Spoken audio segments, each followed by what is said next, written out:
안녕하십니까. 매일 아침 조간신문의 주요 기사를 딱딱 풀어서 해석해드리는 조간딱풀 12월 23일 금요일에 인사드립니다. 어제 정치권에서는 두 가지 큰 이슈가 있었죠. 하나는 이재명 민주당 대표에 대한 검찰 소환 통보, 그리고 또 하나는 국회에서 예산안이 천신만고 끝에 합의가 돼서 오늘 본회의에서 통과가 됩니다.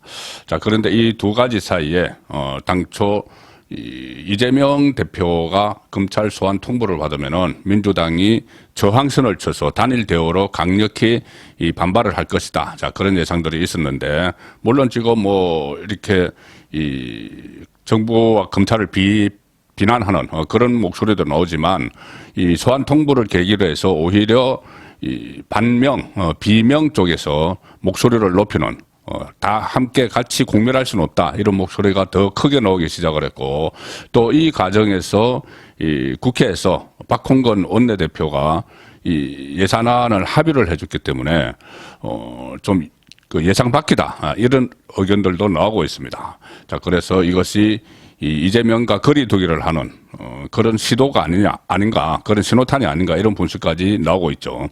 자, 동아일보 일면 톱은 법인세 1%포인트 인하, 예산안 지각 합의, 그리고 그 옆에 사이드 톱은 검찰이 성남FC 후원금 의혹, 이재명 출석 통보, 이 두 가지 기사를 나란히 실었습니다.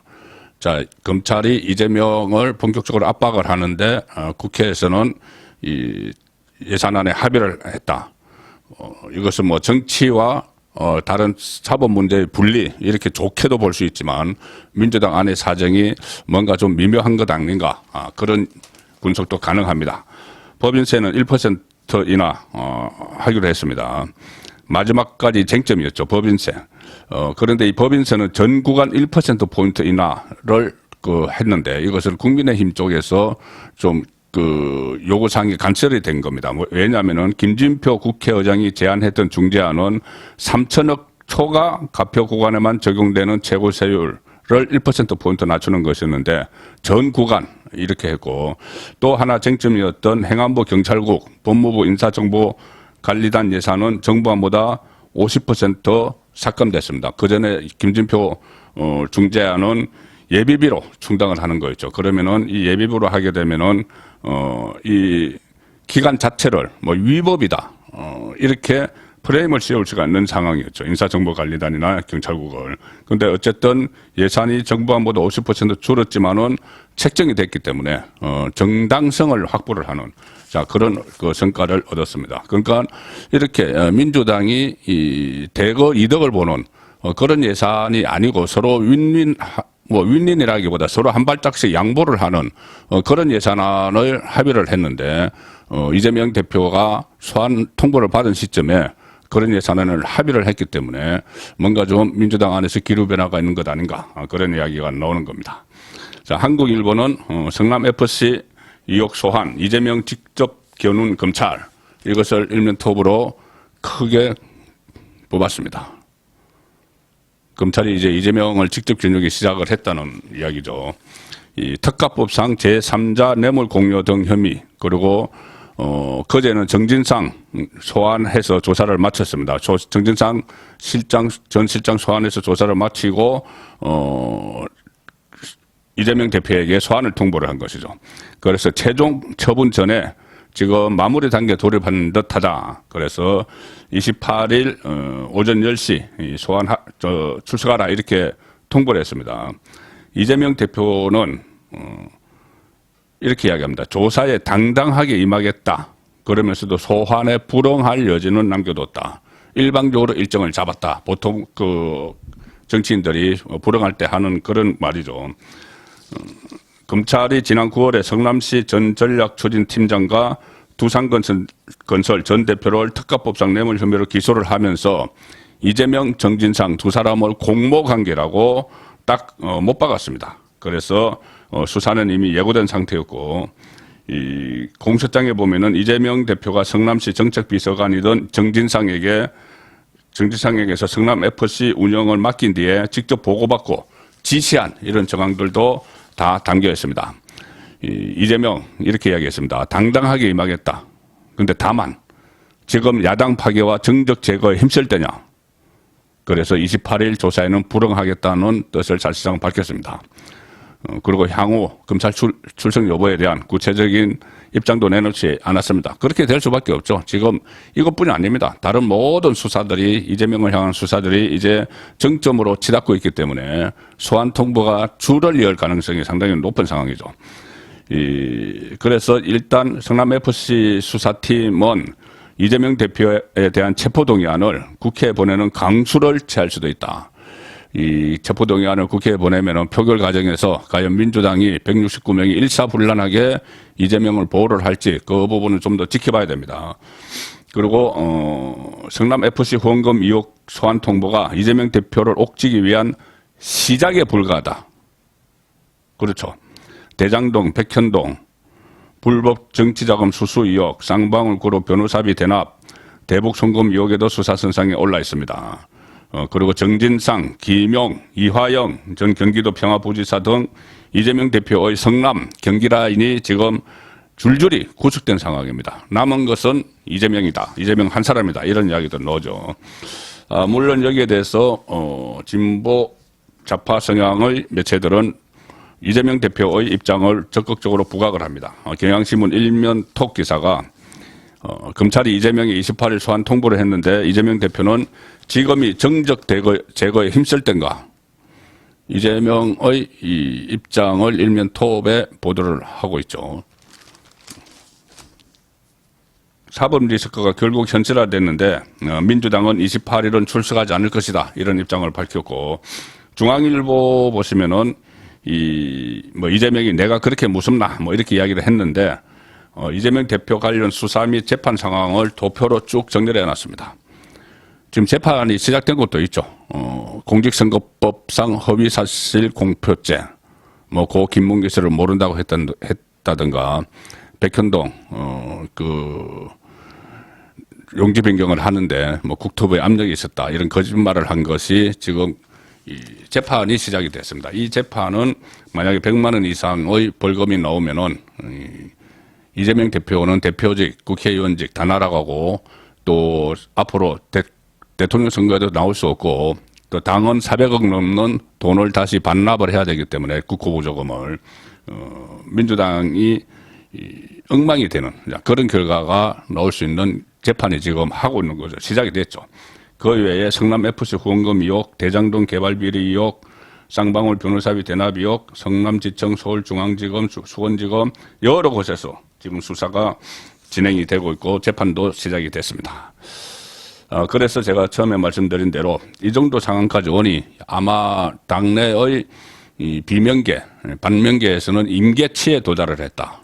참을 수 있는 임계치에 도달했다. 참을 수 있다기보다 이재명을 보호함으로써 본인들의 정치적인 이득을 취할 수 있다는 계산이 이제 멈췄다는 거죠. 괜히 이재명과 같이 가다가는 나도 망하겠다, 그런 생각을 하는 민주당 의원들이 늘어났다, 그렇게 봐야 되는 것이죠. 세계일보 보시면은 야당이 표면적으로는 사상 유례 없는 폭거다, 검찰 소환에 대해서 그렇게 규탄을 하지만 당과 이재명은 분리해야 한다, 그런 목소리도 지금 본격적으로 나오기 시작했습니다. 이른바 손절론입니다. 손절론이 아마 더욱더 한 군데서 정도 더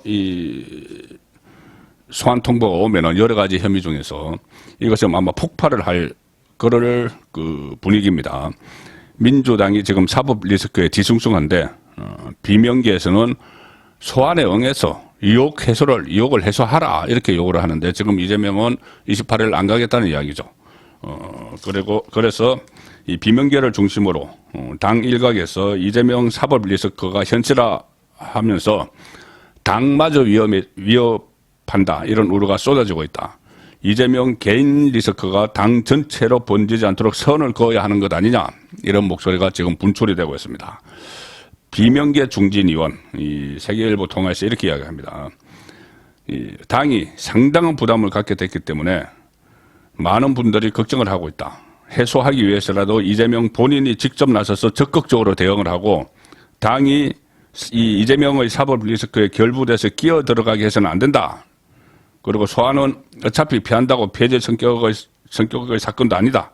당당하게 소환에 응해서 의혹을 털고 오는 것이 맞다.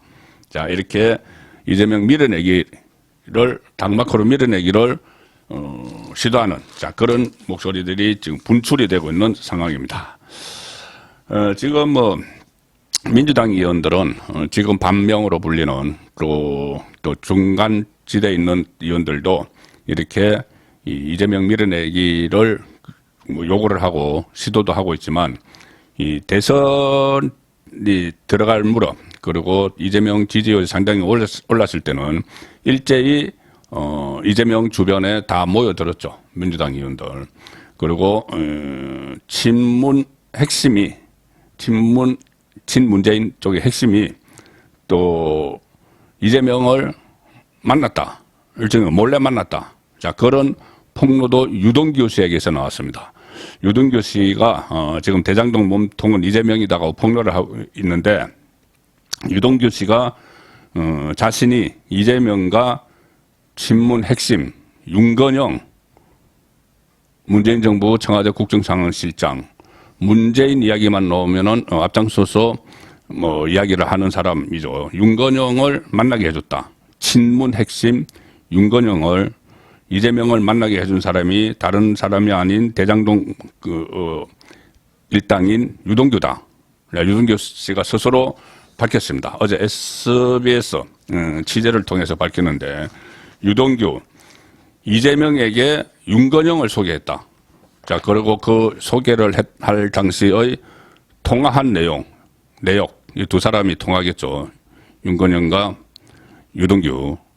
이 통화 내역을 검찰이 확보를 했다. 자, 이것은 좀 정치적으로 의미가 있습니다. 자, 내용은 이렇게 됩니다. 작년 1월에 대선을 준비하던 이재명 경기도지사에게 민주당 윤건영 의원을 소개해줬다고 유동규 전 본부장이 주장을 했다.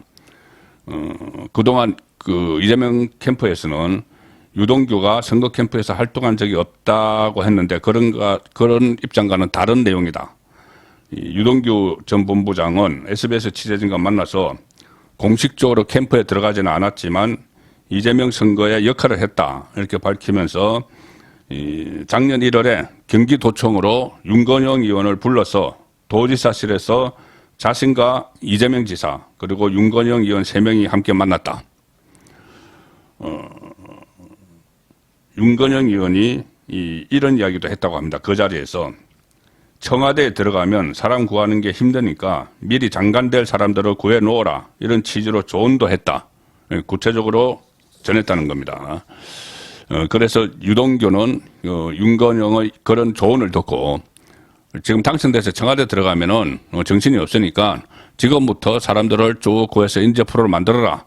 자, 그런 조언을 듣고, 그러니까 이재명 정권이 들어서고 나서 활동할 사람들을 벌써부터 만들어야 된다. 그런 이야기죠. 작년 1월에. 그래서 유동규가 이 조언을 듣고 유동규 자신이 인재풀 확보에 나섰는데, 선거 캠프가 아닌 외곽에서 이른바 별동대 형태로 움직였고, 이런 과정을 정진상 당시 경기도 정책실장과 협의도 했다. 이렇게 주장을 했습니다. 그리고 여기에 대해서 윤건영 의원은 만난 사실을 인정을 하고 있습니다. 이재명 지사 측에서 여러 경로로 만나자는 연락이 와서 인사차 뵙게 됐다. 특별한 주제는 없었던 것으로 기억한다. 이렇게 밝혔습니다. 그렇지만 유동규 씨의 말은 다르죠. 3명 만남에서 윤건영 의원이 이렇게 이야기했다는 거죠. 대통령이 당선된 이후에 이 장관들이나 이렇게 임명을 하게 되면은 청문회에서 결격 사유가 나올 수 있으니 측근들이 미리 검증을 맡아야 한다. 자, 그래서 일종의 섀도우 내각을 구성하라. 그림자 내각을 구성하라. 섀도우 캐비넷.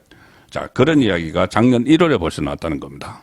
선거 1년 한 2개월 정도 앞둔 시점에. 그래서 그런 과정을, 그래서 이 조언을 듣고 유동규가 인재풀 확보에 나섰는데, 선거 캠프가 아닌 외곽에서 별동대 형태로 움직였고, 이런 과정을 이재명 최측근 정진상에게 다 협의를 했고, 이재명도 이 내용을 다 알고 있을 것이다. 이렇게 주장을 했습니다. 그리고 검찰이 최근에 유동규가 눈여겨봤던 삼성 장군, 3스타, 삼성 장군을 국방장관 후보로 검토한다고 했다고 유동규가 이야기했다는 대장동 사건 관련자의 진술을 확보를 했답니다. 검찰이. 유동규가 주변에 그렇게 이야기했다는 것이죠. 내가 눈여겨봤던 쓰리스타가 있는데 그 사람을 국방장관 후보로 검토하고 있어. 거의 뭐 정권을 다 그때 가진 듯이 다 했죠. 또 유동규 이렇게 이야기합니다. 현재 이재명의 측근으로 분류되는 정치인 상당수는 자신이 소개해 준 것이며 이재명 대표 측 관계자들이 모인 텔레그램 단체 대화방의 변호사들도 상당수 본인이 소개했다. 자, 유동규의 이 말은 뭐 과장이 섞여 있을 수가 있죠. 본인의 역할을 과장해서 방송 기자에게 이야기했을 수도 있는데 일부는 검찰의 이 수사 내용에 들어가 있습니다. 뭐 삼성 장군 이런 정언 같은 것들. 그리고 이 통화 내역도 가지고 있다고 하니까 좀 가장은 됐다고 해도 이런 팩트 자체는 다 있는 것 같고 특히 유동규 씨는 과거에 그런 이야기를 또 한 적이 있습니다. 이재명이 대통령 되면은 본인이 국정원 기조실장으로 가서 국정원을 뒤집어 놓겠다 그런 이야기도 한 적이 있죠. 자, 그때 이 국정원에서 뭐 이재명 뒤를 판다 뭐 이런 그 보도가 나왔을 때 그런 이야기를 했다고 또 그것도 언론에 보도된 바가 있습니다. 그리고 유동규, 정진상 이런 사람들이 2009년에 이재명이 성남시장도 되기도 전에 서로 모여서 대한민국을 먹자.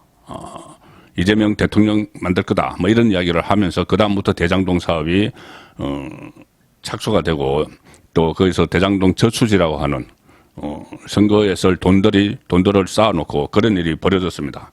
자, 그런 일이 벌어질 때는 이재명에게 민주당 사람들이 쏙쏙 꼬였는데 지금은 이재명 손절론이 나오고 있는 거죠. 이재명 외에 또 한 사람이 있습니다. 이 문재인 전 대통령 지금 핵심 그때 당시 장관들 또 안보실장들이 줄줄이 구속이 됐죠. 서훈 전 원장은 구속이 됐고 박지원 전 국정원장, 서훈 전 안보실장은 구속이 됐고 박지원 이 전 국정원장은 뭐 불구속 기소로 가는 것 같고 뭐 서욱 전 국방부 장관도 있는데 이 첩보 삭제를 한 세 사람은 다음 주에 기소를 하지만 문재인 전 대통령은 조사를 안 하고 서해 피살 사건을 마무리한다. 이쪽으로 가닥을 잡은 것 같습니다. 아무래도 전직 대통령을 소환 조사를 하는 것이 부담이 될 수도 있죠. 자, 이 건에 대해서 감사원이 처음에 감사할 때 문재인 전 대통령은 대단히 무리한 짓이다. 뭐 이런 이야기까지 했었습니다. 그래서 일단 어쨌든 전직 대통령이니 이 파장이 클 수가 있으니까는 제외를 하는 분위기입니다.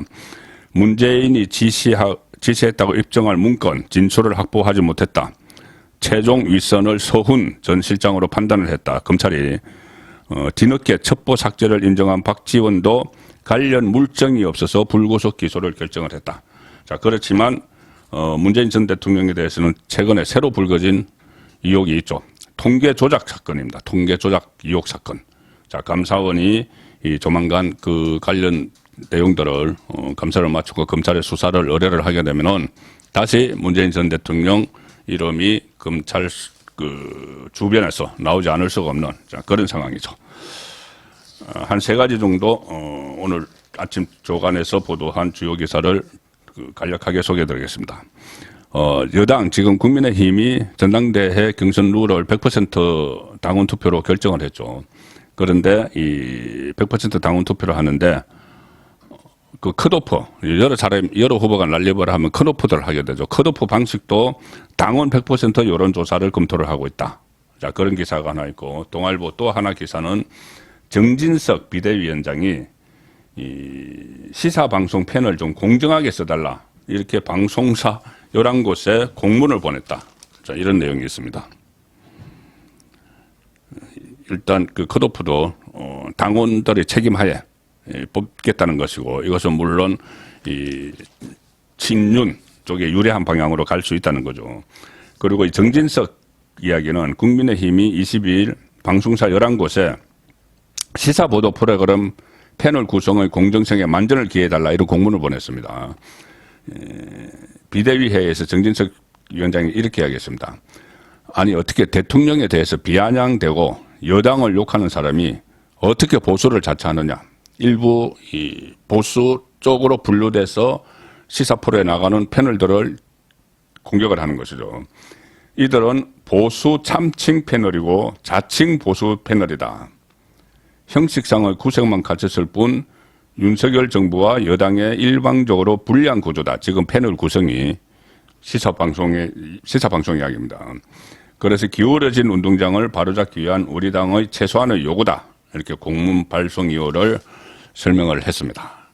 일부 이 보수 패널이라고 분류되는 그 사람들이 평론을 하면서 윤석열 대통령에 대해서 어떻게 보면 무차별 비판을 하는 그런 일이 최근에 있었다고 국민의힘은 파악을 하고 있습니다. 중앙일보는 이명박, 김경수 사면 가능성이 있다. 그런데 한명숙은 추징금 걸려서 제외할 듯. 성탄절 특사 이야기입니다. 오늘 사면심사위원회가 열리죠. 그래서 이명박 전 대통령은 김경수 사면하고 김경수 전 경남도지사는 복권 없이 형 면제가 유력하다. 김경수는 그때 뭐 가석방 불언서 이런 걸 냈었죠. 그래도 그냥 하겠다는 겁니다. 한명숙 전 총리는 지금 불법 정치자금 수수 혐의로 2015년 대법원에서 징역 2년 그리고 추징금 8억 8,300만 원 확정 판결을 받았는데 7억 원이 미납된 상태여서 제외가 될 것 같다는 이야기고, 오늘 국민일보는 이 김건희 여사 기사를 실었습니다. 약자 곁으로 보폭 넓히는 김건희 여사. 이달에만 일정 13건. 상당히 요즘 활동폭을 넓히고 있죠. 물론 뭐 연말이니 여러 가지 행사가 있을 수가 있기 때문에 좀 늘어났다 이런 측면도 있지만 그전과는 비교가 됩니다. 10월에 공개 행사 5건. 근데 윤석열 대통령 지지율 오른 이후에 활발한 행보를 보이고 있고 단독 일정도 6건, 그리고 봉사활동에 집중을 하고 있다. 특히 지난 11월에 캄보디아 프놈펜 윤석열 대통령이 방문했을 때 동행을 해서 현지에 심장병을 앓고 있는 어린이를 직접 찾아가서 위로를 했죠. 그것을 놓고 민주당 장경태 의원이 무슨 뭐 빈곤 포로노니 뭐 조명을 설치해서 사진을 찍었다느니 막 가짜뉴스를 막 퍼뜨렸는데 장경태 최고위원은 지금 대통령실에서 고발을 한 상태입니다. 그런데 그 프놈펜 방문에 그때 찾았던 현지 어린이가 지금 한국에 와서 치료를 받고 있는데 거기도 또 가서 위로를 하고 했다는 그런 김건희 여사의 활동 내용도 오늘 조간에서 실렸습니다. 12월 23일 보내드린 조간 딱불이었습니다.